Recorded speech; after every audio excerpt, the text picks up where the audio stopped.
Oke teman-teman, ini di saat ini kita berada di kebun kelapa sawit yang dimana juga di kebun ini menggunakan tanaman penutup tanah untuk tanaman pelembab tanah di kebun ini. Dan juga ini adalah jenis-jenis kacang-kacangan. Nanti teman-teman kita akan coba jalan-jalan di kebun ini.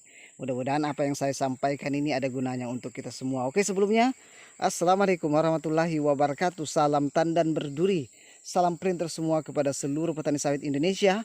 Semoga kita selalu diberikan kesehatan, juga mudah-mudahan diberikan rezeki berupa kelapa sawit yang berbun melimpah. Amin. Oke, mungkin teman-teman yang baru bergabung dengan channel kami, silahkan dibantu subscribe dulu kalau sudah kawan-kawan. Terima kasih. Teman-teman, banyak sekali memang jenis kacang-kacangan. Mungkin teman-teman sudah mengenal yang namanya tanaman kacangan mucuna. Nah, ini jenis lain lagi teman-teman. Nah, ini saya lihatkan ya. Mungkin ada yang pernah mengenal jenis ini.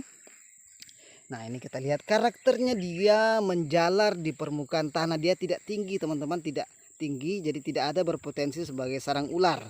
Nah, ketika tanaman ini sudah dewasa, ketika sudah menjelang siang hari, nah kita lihat bunganya bermekaran. Cantik sekali teman-teman. Ini seperti keset. Ini kalau teman-teman melihat di taman ini juga biasanya ada di taman ini teman-teman. Ini cantik sekali. Ini juga sebagai tanaman penutup tanah, juga berfungsi sebagai pelembab tanah, karena teman-teman ini juga termasuk kacang-kacangan. Jadi ini di akarnya akan bersimbiosis teman-teman. Sebuah bakteri yang dimana dia bisa mengikat nitrogen secara alami. Nah, kita lihat teman-teman, ini cantik sekali ini. Kalau teman-teman mungkin biasa jalan-jalan di perkebunan durian, biasanya ini ditanami dengan Aratis pintoi ini. Ini namanya Aratis pintoi teman-teman ini. Jadi keunggulan dari tanaman ini tentu ketika kita sudah menanam, sudah menjalar, otomatis proses penyemprotan gulma kita bisa tekan teman-teman. Yang kita biasa lakukan 100%, mungkin kita bisa mendefisitkan menjadi 20% saja. Nah, kita lihatkan teman-teman ini. Jadi sangat cantik sekali teman-teman. Ini juga kalau kita bertamasya di kebun, kalau ada rumput ini, itu kayak betul-betul taman kebun kita teman-teman ini. Nah, kita lihatkan. Nah, ini kelapa sawitnya. Nah, saya lihatkan ya. Nah, cantik sekali teman-teman ini. Aracis pintoi ini bukan bucutan teman-teman. Ini banyak orang yang mengatakan dikiranya mucuna ini. Ini adalah bukan mucuna, ini adalah jenis Aracis pintoi yang lebih bagus lagi daripada mucuna. Nah, karena kalau mucuna itu memang berpotensi sebagai sarang ular. Nah, tapi kalau ini lihat coba.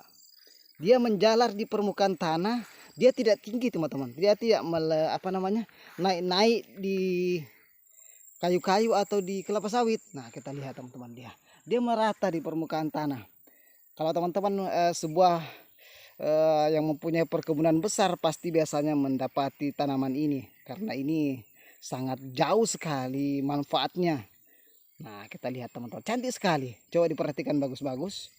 Nah, inilah salah satu juga daya tarik. Tentu kita ketahui sekarang kita masuk dalam zona kemarau panjang. Salah satu hal yang bisa kita lakukan adalah menanam tanaman-tanaman penutup tanah jenis Aracis pintoi di contohnya. Teman-teman, ini sangat cantik sekali, dia bermekaran. Kita lihat teman-teman ini. Nah, ini dalamnya. Nah, ini kita lihat kan. Nah, tanahnya di dalam ini lembab sekali. Ini bisa melembabkan tanah secara alami, bisa menyuburkan tanah secara alami, karena di akarnya ini ada simbiosis dengan bakteri, sehingga nanti dia bisa mengikat nitrogen secara alami. Jadi pasokan nitrogen di kebun kita otomatis akan secara alami akan meningkat teman-teman. Nah, kita lihat kan. Cantik sekali teman-teman. Aracis pintoi. Nah, kita lihat kan Aracis pintoi. Mungkin ada yang pernah melihat rumput ini, silahkan diambil, bisa ditanam di kebunnya masing-masing. Bagus sekali teman-teman ini. Ini bukan mucuna. Kalau mucuna itu kan biasanya pakai biji dibibitkannya, tapi kalau Aracis pintoi ini teman-teman, ini dia pakai batang, stek batang. Nah, jadi nanti kalau kita mau mengambil bibitnya itu kita stek atau kita potong batangnya ini. Nah, kita lihat, tidak terlalu teman-teman, dia tidak terlalu tinggi, dia menjalarnya, dia rata kayak keset teman-teman. Ini bagusnya.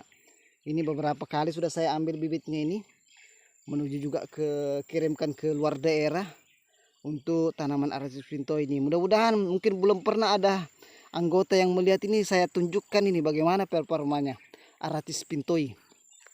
Kalau kita begini sudah teman-teman ini, kalau dia sudah menjalar, otomatis kos atau biaya penyemprotan herbisida kita bisa tekan. Alhamdulillah teman-teman, itu bisa juga bisa kita alihkan dananya ke pupuk. Nah, itu teman-teman yang bisa kita coba pertimbangkan, karena ini sangat penting sekali.